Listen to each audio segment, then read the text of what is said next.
ఒక ఉదయం కైలాస పర్వతంలో పార్వతీదేవి నిశ్శబ్దంగా స్నానం చేయాలని అనుకుంది.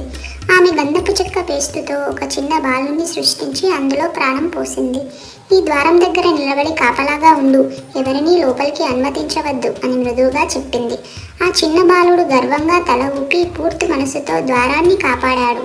కొంతసేపటికి శివుడు అక్కడికి వచ్చాడు. లోపలికి వెళ్ళాలని ప్రయత్నించగా ఆ బాలుడు ఆయనను ఆపేశాడు.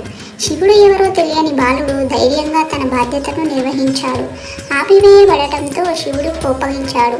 ఆ క్షణంలో ఒక విషాద సంఘటన జరిగింది. ఆ బాలుడు ప్రాణాలు కోల్పోయాడు. పార్వతీదేవి తిరిగి వచ్చి అది చూసి తీవ్రంగా దుఃఖించింది. ఆమె దుఃఖం సర్వలోకాన్ని కదిలించింది. తన తప్పును గ్రహించిన శివుడు ఆ బాలుని తిరిగి జీవింపజేస్తానని హామీ ఇచ్చాడు. ఉత్తర దిశను చూసే మొదటి జీవి తల తెమ్మని తన గణాలను ఆదేశించాడు. వారు ఒక చిన్న ఏనుగు తలను తీసుకొచ్చారు. శివుడు ఆ తలను బాలుడి శరీరానికి జత చేసి మళ్ళీ ప్రాణం పోశాడు. ఆ బాలుడు మళ్ళీ కన్నులు తెరిచాడు. ఇప్పుడు అతనికి ఏనుగు తలగా ఉంది. శివుడు ఆశీర్వదిస్తూ ఇలా అన్నాడు, ఇప్పటి నుంచి నీవు గణేశుడు, ఈ అడ్డంకులను తొలగించే దేవుడివి. నీ స్మరణ లేకుండా ఏ పని ప్రారంభం కాదు. ఆ రోజు నుండి శ్రీ గణేశుడు జ్ఞానం, ధైర్యం, కొత్త ఆరంభాలకు ప్రతీకగా నిలిచాడు.